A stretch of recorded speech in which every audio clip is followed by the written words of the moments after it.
বাংলাদেশে সড়ক দুর্ঘটনা একটি মারাত্মক বিষয় হয়ে দাঁড়িয়েছে। প্রতিদিনই দেশের কোনো না কোনো স্থানে এই সড়ক দুর্ঘটনায় ঝরে যাচ্ছে একাধিক তাজা প্রাণ। প্রিয় দর্শক, সমাজের নানাবিধ সমস্যার সম্ভাবনা নিয়ে উত্তরা নিউজের নিয়মিত অনুষ্ঠান সমাজ সম্ভারে আপনাদের সবাইকে স্বাগত জানাচ্ছি। আমি গাজী তারেক রহমান।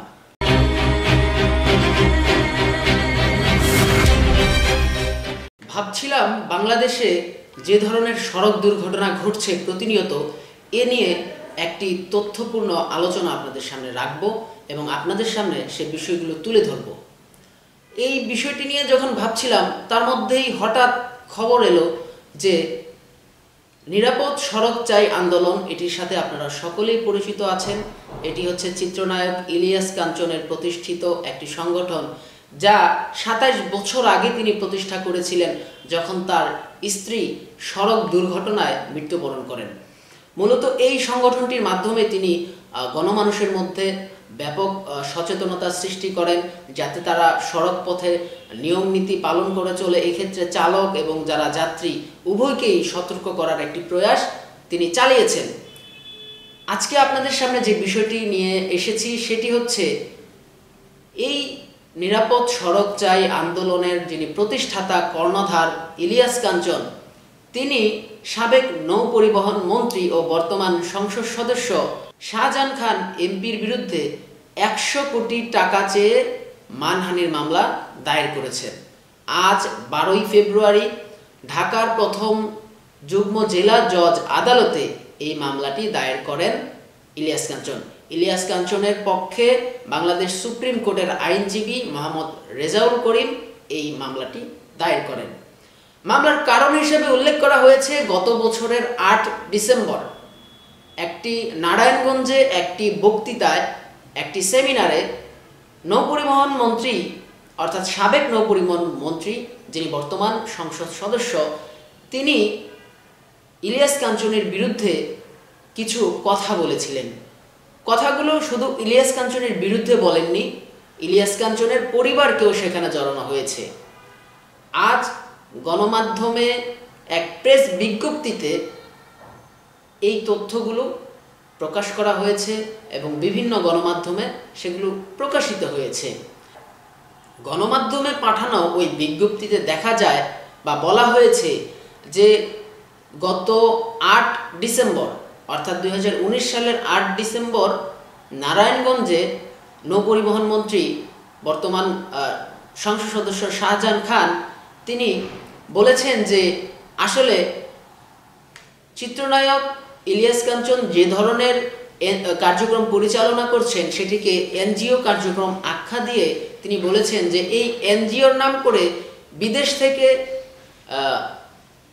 ইলিয়াস কাঞ্চন প্রচুর পরিমাণে টাকা নিয়ে আসছেন, সেই টাকা নিজের নামে রাখছেন, সেই টাকা পুত্রের নামে রাখছেন, এমনকি পুত্রবধূর নামেও সেই টাকাগুলো রাখছেন এবং নিজে স্কুল প্রতিষ্ঠা করছেন এবং নিজের ব্যবসায়িক কাজে সেই টাকা খাটাচ্ছেন বলে মন্তব্য করেছিলেন নৌপরিবহন মন্ত্রী, সেই সময়কার নৌপরিবহন মন্ত্রী। সাবেক নৌপরিবহন মন্ত্রী এ ধরনের মন্তব্য করেছিলেন, তখন ইলিয়াস কাঞ্চন দেশের বাহিরে ছিলেন, যার কারণে তাৎক্ষণিক কোনো প্রতিক্রিয়া জানাতে পারেননি এবং ১০ ডিসেম্বর ইলিয়াস কাঞ্চন দেশে ফিরেন এবং ১১ ডিসেম্বর একটি সংবাদ সম্মেলনের মাধ্যমে এই বক্তব্য প্রত্যাহার করার জন্য ২৪ ঘন্টা আলটিমেটাম দেন ইলিয়াস কাঞ্চন, যাতে করে তৎকালীন নৌ পরিবহন মন্ত্রী শাহজাহান খান তার এই বক্তব্য প্রত্যাহার করে নেয়। কিন্তু যখন এই ধরনের মন্তব্য ২৪ ঘন্টা পার হওয়ার পরেও আসলে প্রত্যাহার করেননি, তখন সংবাদ সম্মেলনে বলা হয়েছিল যে যদি তৎকালীন নৌপরিবহন মন্ত্রী শাহজাহান খানের কাছে এ ধরনের কোনো প্রমাণ থাকে তাহলে যেন জাতির সামনে তা তুলে ধরা হয়, আর যদি এ ধরনের কোনো প্রমাণ না থাকে তাহলে বলা হয়েছে, অর্থাৎ ইলিয়াস কাঞ্চনের পক্ষ থেকে বলা হয়েছিল যে অনতিবিলম্বে অর্থাৎ ২৪ ঘন্টার মধ্যে এই বক্তব্য প্রত্যাহার করে তাকে নিঃশর্ত ক্ষমা চাওয়ার জন্য। কিন্তু যেহেতু তিনি ক্ষমা চাননি, তাই তিনি তখনই আইনানুগ ব্যবস্থা গ্রহণের একটি হুঁশিয়ারি পর্যন্ত দিয়েছিলেন। তো প্রিয় দর্শক, আমরা সকলেই একথা নিঃসন্দেহে বিশ্বাস করি যে বাংলাদেশে সড়ক দুর্ঘটনা একটি মারাত্মক বিষয় এবং এই বিষয়ে জনসচেতনতামূলক যে কর্মকাণ্ডগুলো পরিচালিত হচ্ছে সেগুলো নিরাপদ সড়ক আন্দোলনের মধ্য দিয়ে পরিচালিত হচ্ছে। চিত্রনায়ক ইলিয়াস কাঞ্চন তিনি স্বজন হারানোর বেদনায় যে ধরনের উদ্যোগ নিয়েছেন নিঃসন্দেহে একটি ভালো কাজ, এবং এই প্রেক্ষিতে মাননীয় সংসদ সদস্য শাহজাহান খান এমপি তৎকালীন মন্ত্রী থাকা অবস্থায় যে ধরনের অভিযোগগুলো এনেছেন সেগুলো কতটুকু সত্য মিথ্যা এগুলো কিন্তু আমাদের কারোই জানা নেই। তবে আমরা চাই যে নিরাপদ সড়ক আন্দোলনের যে কার্যক্রম বাংলাদেশে পরিচালিত হচ্ছে এটা যদি পরিচালিত হতে থাকে তাহলে অবশ্যই গণমানুষের মধ্যে একটি জনসচেতনতামূলক অনুভূতি গড়ে উঠবে। আমরা যদি নিরাপদ সড়ক আন্দোলনের প্রতিষ্ঠাতা, আমার কাছে ব্যক্তিগতভাবে নিরাপদ সড়ক আন্দোলনের প্রতিষ্ঠাতা ইলিয়াস কাঞ্চনের একটি কথা ভালো লেগেছে, যে জাতি যতটা সভ্য সে জাতি ততটা আইন মানে। এই ধরনের মন্তব্য এবং এই ধরনের কথার মাধ্যমে মূলত জনসাধারণকে যাতে তারা আইনের প্রতি শ্রদ্ধাশীল হয়, বিশেষ করে সড়ক পথে যাতে করে আমরা সকলে, সেটা হতে পারে চালক এবং যাত্রী উভয়ই, যাতে আইনের প্রতি শ্রদ্ধাশীল হই এবং বাংলাদেশের সড়ক যে আইনগুলো রয়েছে এই আইনগুলো যাতে আমরা উভয়ই মেনে চলি, এই বিষয়গুলোর উপর কিন্তু নিরাপদ সড়ক আন্দোলন বিশেষভাবে গুরুত্ব দিয়ে থাকে।